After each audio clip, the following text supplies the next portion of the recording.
Hello दोस्तों, कैसे हो आप लोग। आई होप सो आप सभी अच्छे होंगे, जबरदस्त होंगे और अपनी पढ़ाई को सुचारू रूप से कर रहे होंगे। तो पिछली 3 क्लास के अंदर हमने पढ़ा था सिंधु सभ्यता को और वैदिक सभ्यता को, और आज हम पढ़ने वाले हैं जैन धर्म को। कौन से धर्म को? जैन धर्म को आज हम पढ़ने वाले। ठीक है, जैन धर्म से जितने भी मोस्ट इंपोर्टेंट क्वेश्चन होंगे सभी को मैं आज कराने वाला हूँ, और एक एक ऑप्शन और एक एक क्वेश्चन बहुत ही ज्यादा इंपॉर्टेंट है। ठीक है, हर ऑप्शन भी इंपॉर्टेंट है क्योंकि हर ऑप्शन के साथ मैंने एक नया क्वेश्चन ऐड करने की कोशिश की। देखो इस वाले क्वेश्चन को देखना, फिर बताता हूं। ठीक है, देखो पहले वाला क्वेश्चन है, जैन धर्म का प्रथम तीर्थंकर कौन था? ऋषभ देव था, अजितनाथ था, पार्श्वनाथ था या महावीर स्वामी था? तो देखो, जैन धर्म का संस्थापक बोले या जैन धर्म का प्रथम तीर्थंकर बोले, वो कौन था? ऋषभ देव। वो कौन थे? ऋषभ देव। संस्थापक यानी कि जैन धर्म की जो स्थापना की थी वो किन्होंने की थी? ऋषभ देव ने। और ये क्या थे? प्रथम तीर्थंकर भी थे। प्रथम क्या थे? तीर्थंकर भी थे। प्रथम तीर्थंकर भी थे। ठीक है, इसके बाद में एक और बात याद रखना, जैन धर्म में जितने भी तीर्थंकर हुए हैं उनका प्रतीक चिन्ह होता था। ठीक है, तो इस वाले क्वेश्चन से ये पूछ लिया जाए कि ऋषभ देव का प्रतीक चिन्ह क्या था, तो इसका जो प्रतीक चिन्ह है वो प्रतीक चिन्ह है सांडा। प्रतीक जो चिन्ह है वो क्या है? सांडा। ठीक है, प्रतीक चिन्ह क्या है? सांडा। ठीक है, समझ में आई बात। अब इसके बाद में नेक्स्ट देखना, अजितनाथ। जो अजितनाथ है, अजितनाथ क्या है? द्वितीय तीर्थंकर है। कौन सा तीर्थंकर है? द्वितीय तीर्थंकर है। तीर्थंकर है। ठीक है, अजितनाथ कौन सा तीर्थंकर है? द्वितीय तीर्थंकर है। और इसका जो प्रतीक चिन्ह है, प्रतीक जो चिन्ह है वो है हाथी। वो क्या है? हाथी। प्रतीक चिन्ह क्या है? हाथी है। ठीक है, इसका जो प्रतीक चिन्ह है वो क्या है? हाथी है। समझ में आई बात। जो अजितनाथ है, अजितनाथ का प्रतीक चिन्ह क्या है? हाथी है। ठीक है, इसमें मैं व्हाइट करता हूं, इसमें मैं ये वाला कलर करता हूं। ठीक है, देखो ऋषभ देव क्या है? जैन धर्म के संस्थापक हैं, प्रथम तीर्थंकर है, और इनका जो प्रतीक चिन्ह है वो क्या है? सांडा है। ठीक है, द्वितीय तीर्थंकर कौन से हैं? अजितनाथ है। इनका जो प्रतीक चिन्ह है वो क्या है? हाथी है। इसके बाद में देखना पार्श्वनाथ। पार्श्वनाथ क्या है? 23वें तीर्थंकर है। 23वें तीर्थंकर है। तीर्थंकर है। ठीक है, 23वें तीर्थंकर कौन से हैं? पार्श्वनाथ है। और जो पार्श्वनाथ है इनका जो प्रतीक चिन्ह है, इनका जो प्रतीक चिन्ह है वो है सर्प। वो कौन क्या है? सर्प है। ठीक है, समझ में आई बात। पार्श्वनाथ का प्रतीक चिन्ह क्या है? सर्प है। और महावीर स्वामी क्या है? महावीर स्वामी 24वें तीर्थंकर हैं, या अंतिम तीर्थंकर कौन से हैं? महावीर स्वामी है।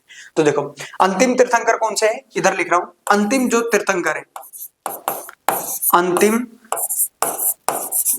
तीर्थंकर, अंतिम तीर्थंकर कौन है? महावीर स्वामी। और वैसे कौन से नंबर के हैं? 24वें तीर्थंकर है। कौन से हैं? 24वें तीर्थंकर कौन है? महावीर स्वामी है। और महावीर स्वामी का प्रतीक चिन्ह क्या है? सिंह। प्रतीक जो चिन्ह है वो क्या है? सिंह है। ठीक है, सिंह यानी शेर। ठीक, चारों बात समझ में आई। देखो चारों ऑप्शन है। पहला क्वेश्चन था प्रथम तीर्थंकर कौन सा है? ऋषभ देव है। प्रथम तीर्थंकर कौन सा है? ऋषभ देव है। लेकिन ये ना पूछ के पूछ ले कि प्रथम जैन धर्म का संस्थापक कौन था, तो वहां पे आएगा ऋषभ देव। और पूछ लिया जाए ऋषभ देव का प्रतीक चिन्ह क्या है? सांडा है। अजितनाथ कौन सा तीर्थंकर था? द्वितीय तीर्थंकर था। और इसका प्रतीक चिन्ह क्या है? हाथी है। उसके बाद में पार्श्वनाथ। पार्श्वनाथ कौन से तीर्थंकर थे? लास्ट से एक पहले यानी कि 23वें तीर्थंकर थे। इनका जो प्रतीक चिन्ह है वो क्या है? सर्प है। और महावीर स्वामी यानी कि पूछ लिया जाए अंतिम तीर्थंकर कौन थे, तो वहां पे आएगा महावीर स्वामी। और इनका जो प्रतीक चिन्ह था वो कौन सा था? सिंह का। इनका प्रतीक चिन्ह कौन सा था? सिंह था। ठीक है, समझ में आई बात। तो इसी प्रकार के क्वेश्चन लिए गए हैं जिसके हर ऑप्शन क्या है? इंपॉर्टेंट है, और हर ऑप्शन के कोई ना कोई क्वेश्चन बन सकते हैं। समझ में आई बात। इन सभी को लिख लेना। ठीक है, समझ में आई बात। नेक्स्ट वाले क्वेश्चन की ओर चले। नेक्स्ट वाला क्वेश्चन देखो। नेक्स्ट वाला क्वेश्चन है, 24 तीर्थंकरों के जन्म से लेकर निर्वाण यानी मृत्यु तक की विविध घटनाओं का विवरण किस ग्रंथ में किया गया है? जो जैन धर्म के अंदर 24 तीर्थंकर हुए थे, उनके जन्म से लेकर मृत्यु तक की जो विविध घटनाओं का वर्णन किया गया है, वो जैन धर्म के कौन से ग्रंथ में किया गया है? देखो, जो उत्तरायण जो सूत्र है, उत्तरायण सूत्र के अंदर क्या है? महावीर स्वामी द्वारा दी गई शिक्षा का विवरण है। उत्तरायण सूत्र के अंदर क्या है, ये बात लिख लेना और याद रखना। उत्तरायण सूत्र के अंदर क्या है? महावीर स्वामी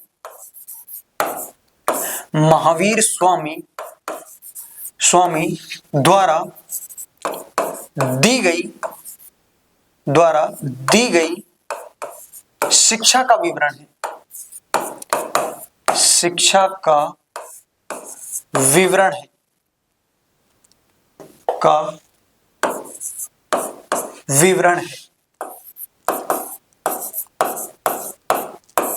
ठीक है, समझ लिया जाए, समझ में आई बात।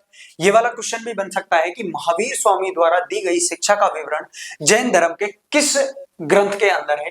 तो वो है उत्तरायण ग्रंथ, उत्तरायण सूत्र ग्रंथ। इसके अंदर क्या है? महावीर स्वामी द्वारा दी गई जितनी भी शिक्षाएं थी, उनका जो विवरण मिलता है वो किसमें मिलता है? उत्तरायण सूत्र के अंदर।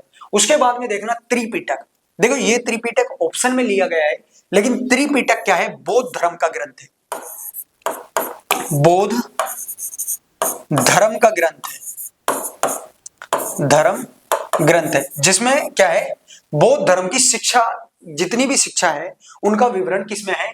त्रिपिटक के अंदर है, बौद्ध धर्म का ग्रंथ है। ये ऑप्शन में वैसे ही ले लिया था, एक ऑप्शन नहीं बन रहा था तो उसमें ले लिया था। इस बात को याद रखना कि बौद्ध धर्म का ग्रंथ कौन सा है? बौद्ध धर्म की जितनी भी शिक्षाएं दी जाती है, बौद्ध धर्म की शिक्षा का विवरण कौन से ग्रंथ में मिलता है? त्रिपिटक के अंदर। इसके बाद में देखना कल्पसूत्र। कल्पसूत्र क्या है? ये है जिसमें 24 तीर्थंकर, जितने भी तीर्थंकर हुए थे, उसके जन्म से लेकर मृत्यु की जितनी भी घटनाएं थी, उनका जो विवरण मिलता है वो किसमें मिलता है? कल्पसूत्र में। किसमें मिलता है? कल्पसूत्र के अंदर मिलता है। कल्पसूत्र किसने लिखा था? जो कल्पसूत्र लिखा गया था, कल्पसूत्र के रचयिता जो है, सूत्र के रचयिता यानी कि किसने इसको लिखा था, वो थे भद्रबाहु। समझ में आई बात? पहली कल्पसूत्र की बात ये वाली समझ में आई कि ये क्या है? 24 तीर्थंकरों के जन्म से लेकर मृत्यु तक की जो भी घटनाएं हुई थी, उन सभी का विवरण किस ग्रंथ के अंदर मिलता है? कल्पसूत्र के अंदर मिलता है। और इनके रचयिता यानी कि इसको लिखा किसने था? भद्रबाहु ने लिखा था। और ये एकमात्र ऐसा ग्रंथ था जो संस्कृत के अंदर लिखा गया था। जैन धर्म का एकमात्र ऐसा ग्रंथ है, कल्पसूत्र ऐसा ग्रंथ है जो संस्कृत भाषा में लिखा गया है, बाकी सभी प्राकृत भाषा के अंदर। इसमें एक और पॉइंट लिखना कि यह ग्रंथ एकमात्र ऐसा जैनी ग्रंथ, ऐसा ग्रंथ है जो संस्कृत में लिखा गया, यानी कि जो संस्कृत में लिखा गया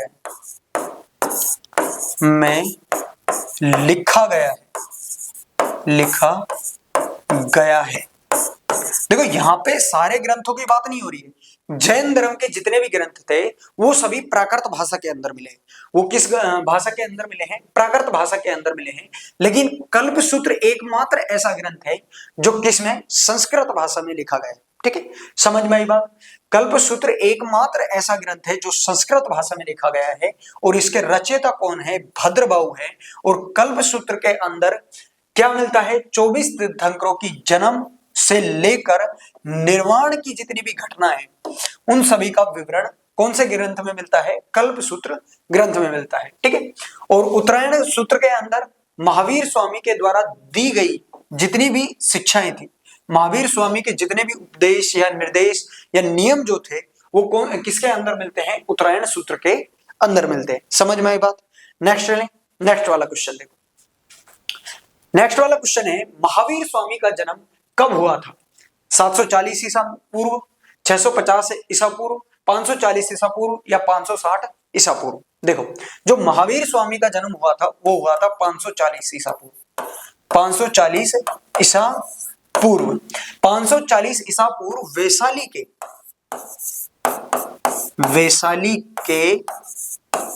कुंड ग्राम में महावीर स्वामी का जन्म हुआ था। ठीक है, समझ में आई बात। ये वाले भी पूछ सकता है कि महावीर स्वामी का जन्म कब हुआ था और कहां हुआ था। कब हुआ था? 540 ईसा पूर्व। और कहां हुआ था? वैशाली के कुंड ग्राम में, वैशाली के कुंड ग्राम में। समझ में आई बात।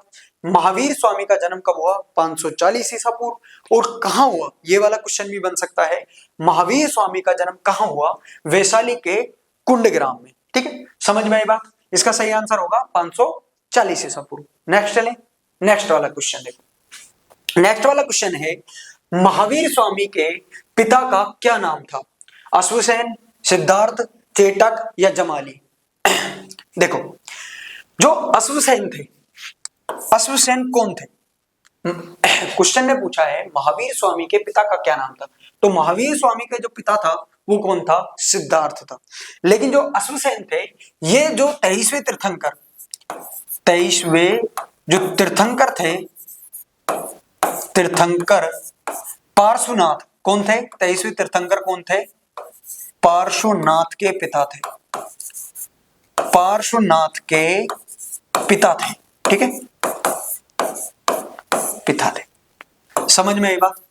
ये पूछ लिया जाए पार्श्वनाथ के पिता कौन थे, तो वो थे अश्वसेन। ठीक है, और पूछ लिया जाए अश्वसेन की कौन से तीर्थंकर के पिता थे, तो 23वें तीर्थंकर के पिता थे। 23वां तीर्थंकर कौन था? पार्श्वनाथ था। और ये कौन से वंश के थे? इक्ष्वाकु, इक्ष्वाकु वंश के राजा थे, वंश के राजा थे। ठीक है, जो अश्वसेन थे ये इक्ष्वाकु वंश के राजा थे और पार्श्वनाथ के जो 23वां तीर्थंकर है पार्श्वनाथ, उनके पिता थे। और जो सिद्धार्थ थे, सिद्धार्थ कौन थे? महावीर स्वामी जी के पित्र, महावीर स्वामी जी के पिता, महावीर स्वामी के पिता के पिता थे। ठीक है, और ये ज्ञात्रक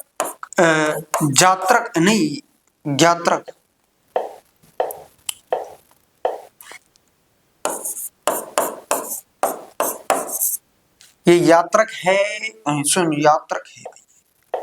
ठीक है, ये है यात्रक वंश के सरदार थे, सरदार थे। ठीक, सरदार थे, यात्रक वंश के सरदार थे। देखो अश्वसेन कौन थे? 23वें तीर्थंकर पार्श्वनाथ जी के पिता थे और इक्ष्वाकु वंश के राजा थे। महावीर स्वामी के पिता का क्या नाम था? सिद्धार्थ था। और ये यात्रक वंश के सरदार थे। चेटक कौन था? चेटक था महावीर स्वामी का मामा, महावीर स्वामी के मामा, यानी कि इनकी जो माता थी त्रिशला, इसकी माता का क्या नाम था? त्रिशला के भाई थे, त्रिशला के भाई। ठीक है, त्रिशला के भाई थे, के भाई, इसके मामा, यानी कि इनकी जो माता श्री थी, माता श्री का नाम क्या था? त्रिशला देवी था, त्रिशला देवी था। और उसके भाई का क्या नाम था? चेटक था। याद रखना, ये भी क्वेश्चन पूछ सकता है महावीर स्वामी के माता का नाम क्या था? त्रिशला देवी। और जमाली जो था ये क्या था? महावीर स्वामी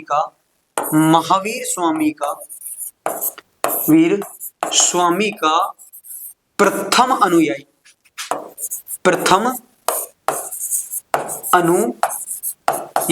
अब अनुयायी कौन? जो इनके नियमों पर चले, यानी कि प्रथम जो शिष्य कौन था? वो था जमाली। और ये इसका दामाद भी था। ये कौन था? दामाद, ये इनका दामाद भी था। और इनकी जो पुत्री थी, इनकी जो पुत्री का नाम था वो था प्रियदर्शनी, प्रियदर्शनी। ठीक है, प्रियदर्शनी, या उसका नाम अमोजा भी मिलता है, अनुजा या अमोजा। ठीक है, अनुजा या प्रियदर्शनी भी मिलता है। ठीक है, इनकी जो पुत्री का नाम था वो था प्रियदर्शनी या अनुजा। समझ में आई बात? अनुजा या अमोजा या प्रियदर्शनी इनकी पुत्री का नाम था। महावीर स्वामी की माता का नाम त्रिशिला था, इनके पिता का नाम सिद्धार्थ था और इनकी पुत्री का नाम क्या था? प्रियदर्शनी, प्रियदर्शनी या अमोजा। ठीक है, समझ में आई बात? जमाली कौन था? इनका प्रथम अनुयायी व इसका दामाद भी था। समझ में आई बात?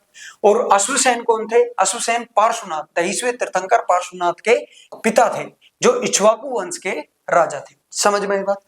तीनों चारों जो ऑप्शन है उन चारों ऑप्शन से ये वाले क्वेश्चन उठ सकते हैं, तो इनको याद रखना। ठीक है, नेक्स्ट चले। नेक्स्ट देखो, नेक्स्ट वाला क्वेश्चन है महावीर स्वामी की माता का क्या नाम था? महावीर स्वामी की माता का क्या नाम था? तो मैं अभी बता के आया हूं, महावीर स्वामी जी की माता का क्या नाम था? त्रिशला। महावीर स्वामी की माता का जो नाम था वो क्या था? त्रिशला। यशोदा कौन थी? इनकी पत्नी थी। पत्नी यशोदा कौन थी? इनकी पत्नी थी। प्रियदर्शनी या अनुजा जो थी वो इनकी पुत्री थी। इनकी पुत्री का ही नाम है प्रियदर्शनी या अनुजा।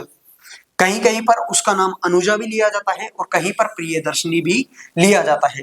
तो जो महावीर स्वामी की पत्नी का क्या नाम था? यशोदा था। माता का क्या नाम था? त्रिशला। माता कौन थी? त्रिशला देवी थी। पत्नी कौन थी? यशोदा। और उनकी पुत्री का क्या नाम था? प्रियदर्शनी या अनुजा। ठीक है, समझ में ये बात? ये अनुजा भी लिखा हुआ मिलता है कई कई बार। ठीक है, तो घबराना नहीं है, अनुजा, अमोजा या अनुजा मिले, कोई सा भी मिले तो वहां पे क्या आएगा? इसकी पुत्री का नाम आएगा। ठीक है, समझ में आएगा? नेक्स्ट क्वेश्चन पे चले। नेक्स्ट क्वेश्चन है महावीर स्वामी के बचपन का क्या नाम था? महावीर स्वामी के बचपन का क्या नाम था? निग्रोध, जीन या नंदीवर्धन या वर्धमान। देखो, महावीर स्वामी के जो बचपन का नाम था वो था वर्धमान। वो क्या था? वर्धमान। महावीर स्वामी के बचपन का नाम क्या था? वर्धमान था। जो निग्रोध और जीन है, ये नाम ज्ञान प्राप्ति के बाद में महावीर स्वामी के पड़े थे। यानी कि ज्ञान प्राप्ति के बाद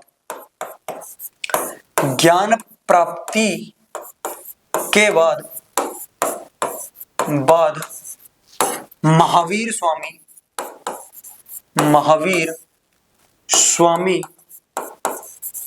स्वामी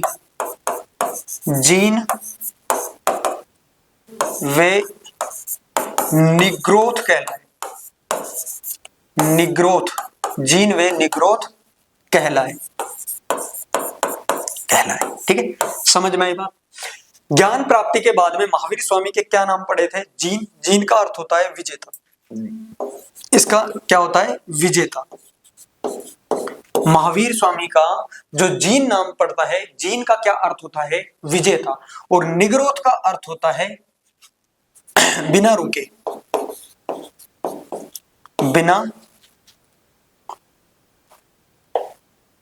बिना रुके या बिना रोकथाम के, बिना रुके। ठीक है, समझ में आई बात? निग्रोध का मतलब होता है बिना रुके, जीन का अर्थ होता है विजेता। ठीक है, जीन का अर्थ होता है विजेता। जो निग्रोध और जो जीन जो नाम पड़े थे वो पड़े थे ज्ञान प्राप्ति के बाद में। ज्ञान प्राप्त होने के बाद में इसको जीन कहा गया और निग्रोध कहा गया। नंदीवर्धन कौन थे? नंदीवर्धन महावीर स्वामी के बड़े भाई थे। महावीर स्वामी के बड़े भाई का क्या नाम था? नंदीवर्धन। महावीर स्वामी के बड़े भाई थे। ठीक, समझ में आई बात? महावीर स्वामी के बड़े भाई का क्या नाम था? नंदीवर्धन था। महावीर स्वामी के बड़े भाई का क्या नाम था? नंदीवर्धन था। और महावीर स्वामी के बचपन का नाम क्या था? वर्धमान था। जीन और निग्रोध इनका नाम ये कब कहलाए? जब इन्होंने ज्ञान प्राप्त कर लिया। ज्ञान प्राप्ति के बाद में महावीर स्वामी जीन या निग्रोध कहलाए। निग्रोध का मतलब बिना रुके या बिना किसी रुकावट के विजय आदमी। ठीक है, इसके बाद में नेक्स्ट देखो। नेक्स्ट क्वेश्चन है महावीर स्वामी को ज्ञान की प्राप्ति कहां हुई थी? वैशाली में, कंबोज में, जोम्बिक ग्राम में या इंद्रप्रस्थ में। ठीक है, तो देखो, महावीर स्वामी को ज्ञान की प्राप्ति हुई थी जोम्बिक ग्राम में। जोम्बिक ग्राम के जोम्बिक ग्राम के ग्राम के जोम्बिक ग्राम में साल वृक्ष के नीचे, कौन सा वृक्ष था? साल वृक्ष। साल वृक्ष के नीचे रिज्जू पालिका नदी के तट पर, ठीक है, महावीर स्वामी को ज्ञान की प्राप्ति हुई और महावीर स्वामी ने 12 वर्षों की कठोर तपस्या की थी। कितने वर्ष की कठोर तपस्या की थी? 12 वर्ष की कठोर तपस्या की थी, जब जोम्बी ग्राम के अंदर साल वृक्ष के नीचे रिजुपालिका नदी के तट पर इनको ज्ञान की प्राप्ति हुई थी। जो जोम्बी ग्राम है वो वर्तमान में पारसनाथ की जो चोटी अपन ने देखी होगी, जो छोटे नागपुर की सबसे ऊंची चोटी है, पारसनाथ की चोटी वाला जो क्षेत्र है, पहाड़ी वाला जो क्षेत्र है, वो किस नाम से जाना जाता था? पहले जोम्बिक ग्राम के नाम से जाना जाता था। और रिज्जूपालिका जो नदी है, ये कौन सी नदी थी? बराबर की नदी, जो दामोदर नदी की सहायक नदी है। दामोदर नदी की क्या है? सहायक नदी है, ठीक है। बराबर नदी जो है वो दामोदर नदी की सहायक नदी है, वो पहले रिज्जूपालिका नदी के नाम से जानी जाती थी। तो महावीर स्वामी को कहां पे ज्ञान की प्राप्ति हुई? जोम्बिक ग्राम के अंदर साल वृक्ष के नीचे रिज्जूपालिका नदी के तट पर। ये वाला क्वेश्चन इस प्रकार से भी पूछा जा सकता है कि महावीर स्वामी को कौन सी नदी के तट पर ज्ञान की प्राप्ति हुई थी? रिज्जूपालिका नदी के तट पर ज्ञान की प्राप्ति हुई थी। और कितने वर्षों की इन्होंने कठोर तपस्या की थी? 12 वर्षों की इन्होंने कठोर तपस्या की थी। समझ में आई बात? नेक्स्ट चलो, नेक्स्ट वाला क्वेश्चन देखना। नेक्स्ट वाला क्वेश्चन है, महावीर स्वामी के अनुयायियों को क्या कहा जाता था? गंधार, श्वेतांबर, दिगंबर या निग्रंथ? तो महावीर स्वामी के जो अनुयायी थे उनको कहा जाता था निग्रंथ। उनको क्या कहा जाता था? निग्रंथ कहा जाता था। और जो निग्रंथ के समूह को क्या कहा जाता था? निग्रंथ के समूह को गणधर कहा जाता था।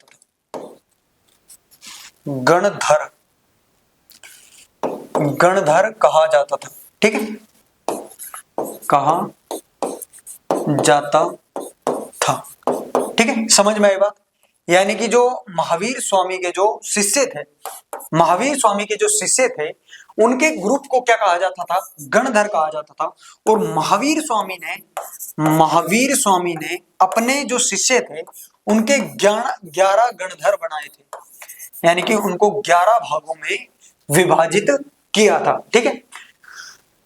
समझ में आई बात? ये वाला क्वेश्चन भी पूछा जा सकता है कि महावीर स्वामी ने अपने शिष्यों को कितने गणधरों में विभाजित किया था? तो कितने गणधरों में? 11 गणधरों में।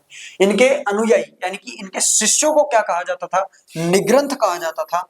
और इनके समूह को गणधर कहा जाता था। यानी कि बहुत सारे 4-5 जो निग्रंथ यानी कि उनके जो शिष्य मिलकर एक गणधर का निर्माण करते थे। और महावीर स्वामी ने अपने जो शिष्य थे उनके कितने गणधर बना रखे थे? 11 समूह बना रखे थे, ठीक है। समझ में आई बात? और इनके 2 बहुत ही प्रिय शिष्य थे, वो थे स्थूल भाव और भद्रभाव। स्थूल भाव वे भद्रभाव,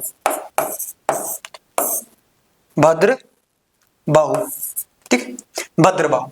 स्थूल भाव वे भद्रभाव। महावीर स्वामी के प्रिय शिष्य कौन कौन थे?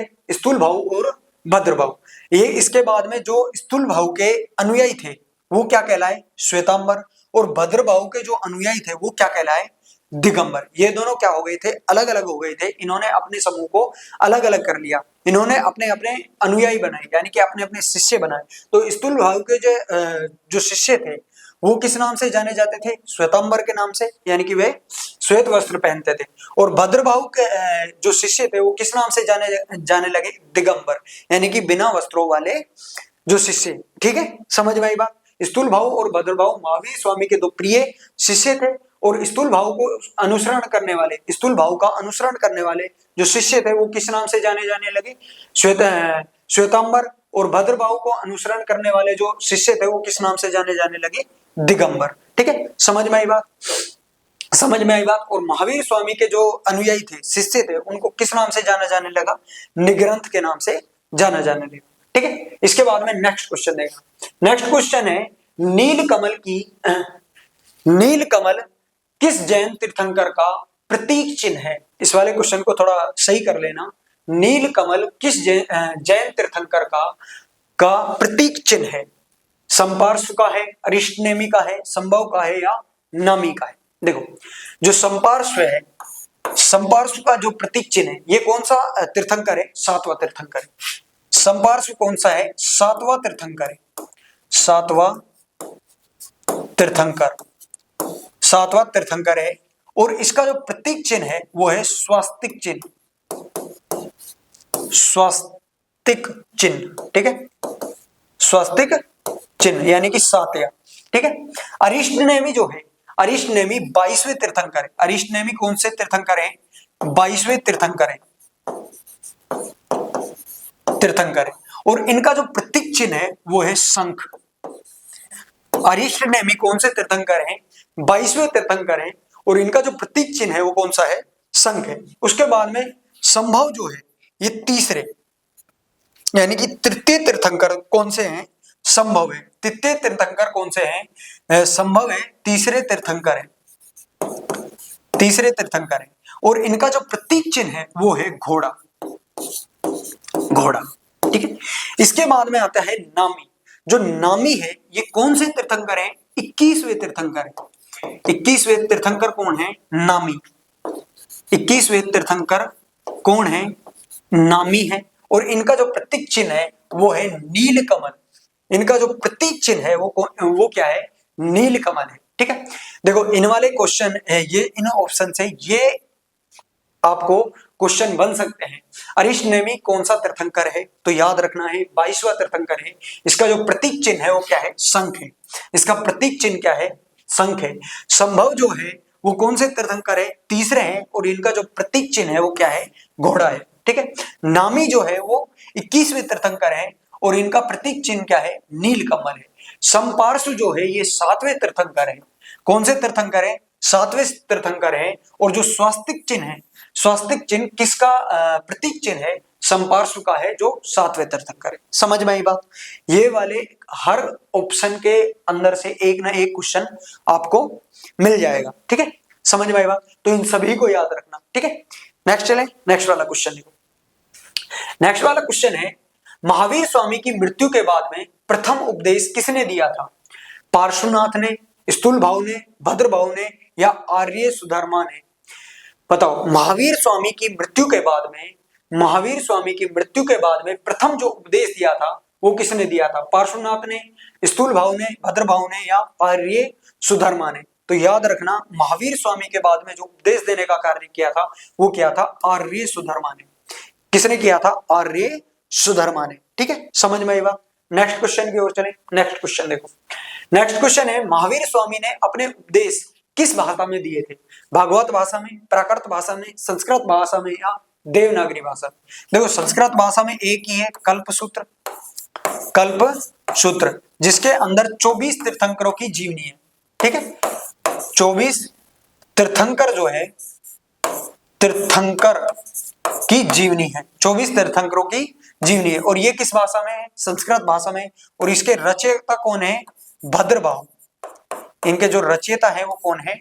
भद्रभाव है। इसके अलावा जितने भी जो ग्रंथ दिए गए हैं या जो उपदेश दिए गए हैं वो किस भाषा में दिए गए हैं? प्राकृत भाषा में। तो महावीर स्वामी ने जो उपदेश दिए थे वो किस भाषा में दिए थे? प्राकृत भाषा के अंदर। ठीक है, समझ में आई बात? प्राकृत भाषा के अंदर महावीर स्वामी ने उपदेश दिए थे। नेक्स्ट क्वेश्चन की ओर चलें। नेक्स्ट क्वेश्चन देखो। नेक्स्ट क्वेश्चन है महावीर स्वामी के त्रिरत्न कौन कौन से थे? महावीर स्वामी के त्रिरत्न कौन कौन से थे? सम्यक ज्ञान, सम्यक दर्शन, सम्यक आचरण या उपरोक्त सभी, यानी कि ये तीनों। तो जो महावीर स्वामी के जो त्रिरत्न थे वो यही तीनों थे, सम्यक ज्ञान, सम्यक दर्शन और सम्यक आचरण, यानी कि इसका आंसर आएगा उपरोक्त सभी। महावीर स्वामी के त्रिरत्न याद रखना, कौन कौन से हैं त्रिरत्न? सम्यक ज्ञान है, सम्यक दर्शन है और सम्यक आचरण है। समझ में आई बात? महावीर स्वामी के त्रिरत्न कौन कौन से हैं? सम्यक ज्ञान, सम्यक दर्शन और सम्यक आचरण। ठीक है, समझ में आई बात?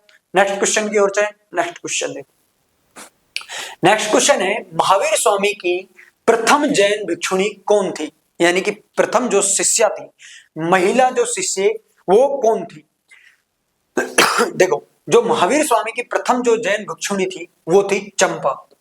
यानी कि महावीर स्वामी की जो प्रथम शिष्या, प्रथम जो शिष्या थी वो कौन थी? वो थी चंपा। और जो प्रथम शिष्य था, यानी कि जो प्रथम अनुयायी शिष्य था, वो कौन था? जमाली। जमाली, जो इसका क्या था? दामाद भी था। ठीक है, प्रथम जो शिष्या थी वो कौन थी? चंपा थी। और प्रथम जो शिष्य था, जिन्होंने सबसे पहले महावीर स्वामी के नियमों को अनुसरण किया था, वो कौन था? जमाली था। और जो भिक्षुणी जो था, जैन भिक्षुणियों का जो अध्यक्ष थी, जैन भिक्षुणियों की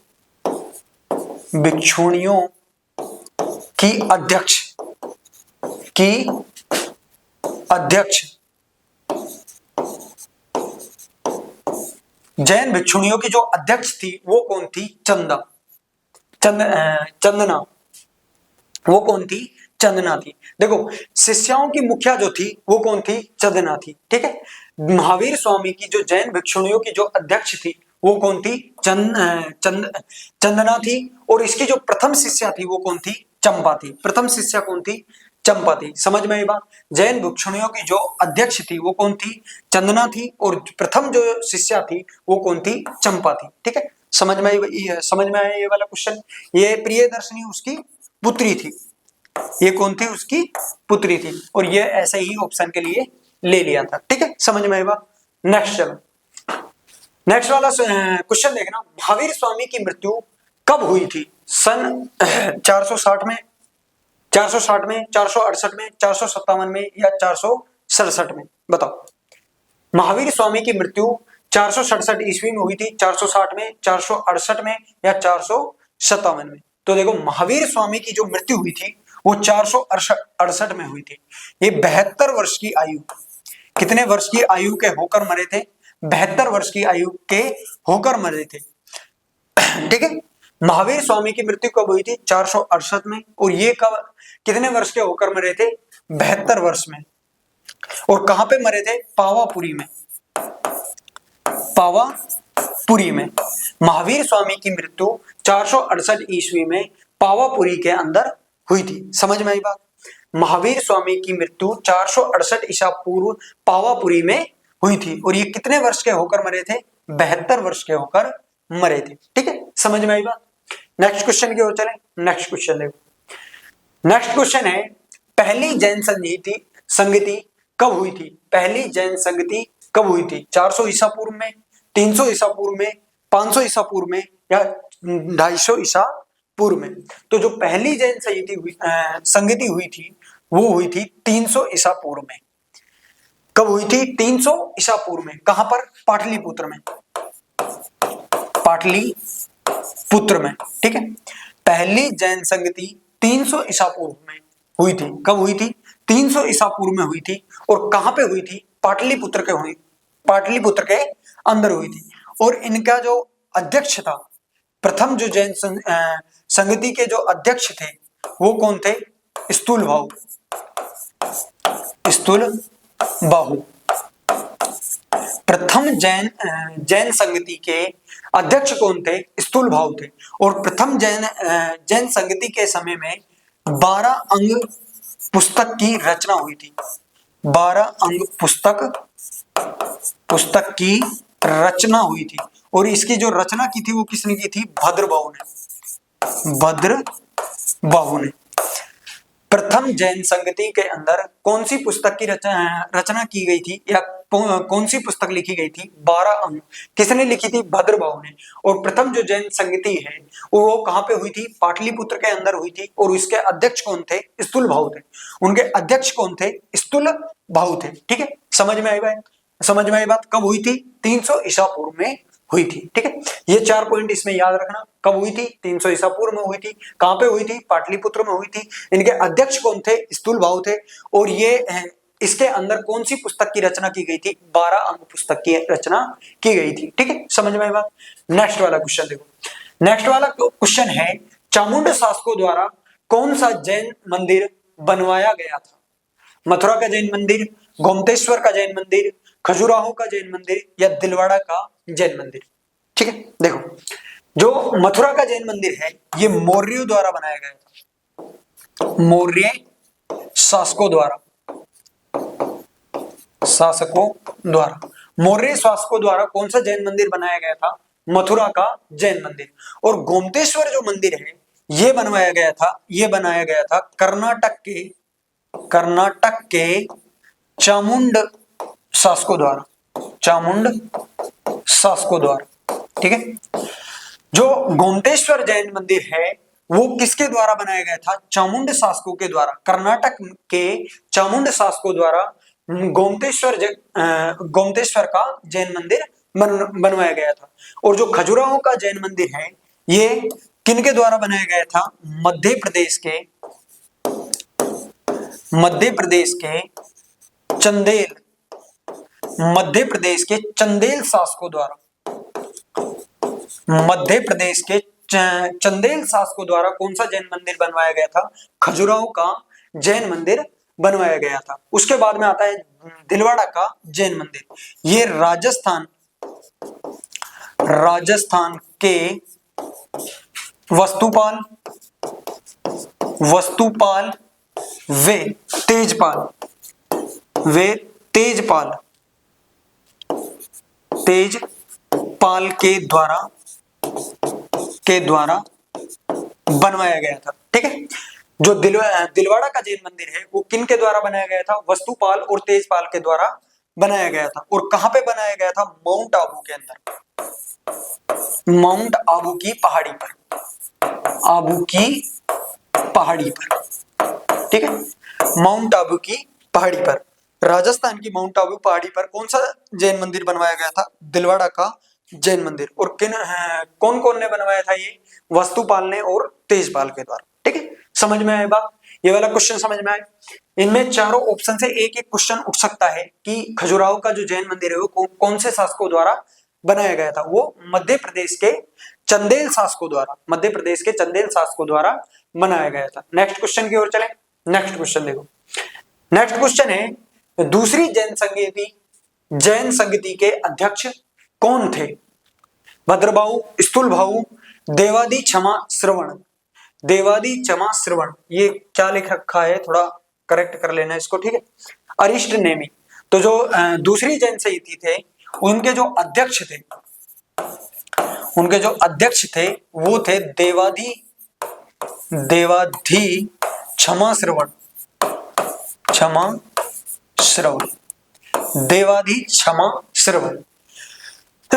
दूसरी जैन संगति के जो अध्यक्ष थे वो कौन थे? देवादी क्षमा श्रवण। और ये कब हुई थी? ये हुई थी 512 ईसा पूर्व में। और कहां पर हुई थी? वैशाली, गुजरात के अंदर हुई थी। ये कहां हुई थी? गुजरात के अंदर। और इसके अंदर कौन सी बुक की रचना की गई थी? 12 उपांग पुस्तक की रचना की गई थी। देखो मेरे में इसमें क्वेश्चन में इसका स्थान याद नहीं आ रहा, वल्लभी शायद है, गुजरात के वल्लभी में, गुजरात के वल्लभी में, अब मेरा ये स्थान याद आ गया, गुजरात के वल्लभी में दूसरी जैन संगति की गई थी। कब की गई थी? 512 ईसा पूर्व में। इसकी जो अध्यक्षता की थी वो किसने की थी? देवादी क्षमा श्रवण ने। और इसके अंदर जो पुस्तक की रचना हुई थी वो कौन सी थी? 12 उपांग पुस्तक की रचना हुई थी। ठीक है, समझ में आई बात? इसके अंदर भी ये 4 बात आपको याद रखनी है। गुजरात के वल्लभी में दूसरी जैन संगति हुई थी। ठीक है, कब हुई थी? 512 ईसा में। ठीक है, नेक्स्ट क्वेश्चन देखो। गोमतेश्वर की मूर्ति किस जैन देवता की है? गोमतेश्वर के जैन मंदिर के अंदर गोमतेश्वर की जो मूर्ति है वो किस जैन देवता की है? तो वो जैन देवता है बाहुबली। वो कौन सा जैन देवता है? बाहुबली। और बाहुबली कौन थे? प्रथम जो ऋषभ देव थे, प्रथम तीर्थंकर ऋषभ देव के पुत्र थे। प्रथम तीर्थंकर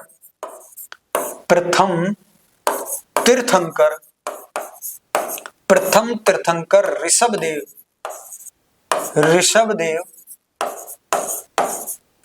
देव के पुत्र थे। कौन थे ये? ऋषभ देव के पुत्र थे। और इसकी जो प्रतिमा बनाई गई थी वो कितने फीट ऊंची थी? 57 फीट ऊंची थी, यानी कि 18 मीटर, 17 से 18 मीटर। देखो किसी बुक में ये 17 मीटर दिया हुआ है, किसी बुक में ये 18 मीटर दिया हुआ है। यदि ऑप्शन में 18 दिया हुआ तो 18 को टिक कर देना, और 17 मीटर दिया हुआ हो तो 17 मीटर को कर देना। ठीक है, ये कहां पे है? कर्नाटक के श्रवणबेलगोला में।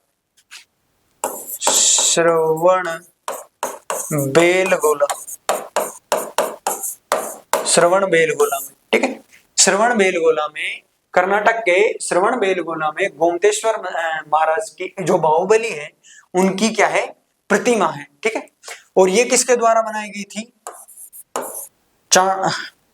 चामुंड। ठीक है, समझ में आई बात? ये चामुंड राय, क्या हो रहा है यार? चामुंड राय के द्वारा, जो कौन थे?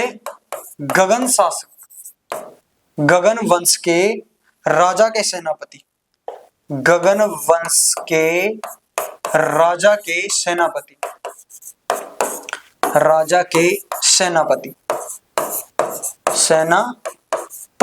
चामुंड राय के द्वारा ये बनाई गई थी। ठीक है, समझ में आई बात?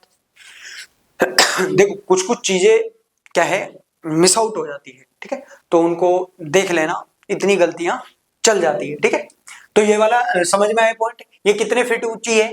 ये 57 फीट की ऊंची है। कहां पे है? कर्नाटक के श्रवणबेलगोला नामक स्थान पर। यह प्रथम तीर्थंकर ऋषभ देव के पुत्र बाहुबली की क्या है? प्रतिमा है। ठीक है, और किसके द्वारा बनाई गई थी? गंग वंश के राजा के सेनापति चामुंड राय के द्वारा इसको बनाया गया था। ठीक है, समझ में आई बात? तो आज के लिए इतना ही। यदि कोई गलती हो गई हो तो क्षमा करना, बाकी कोशिश करूंगा नेक्स्ट क्लास के अंदर और भी अच्छा करने की। तो आज के लिए इतना ही। Thank you.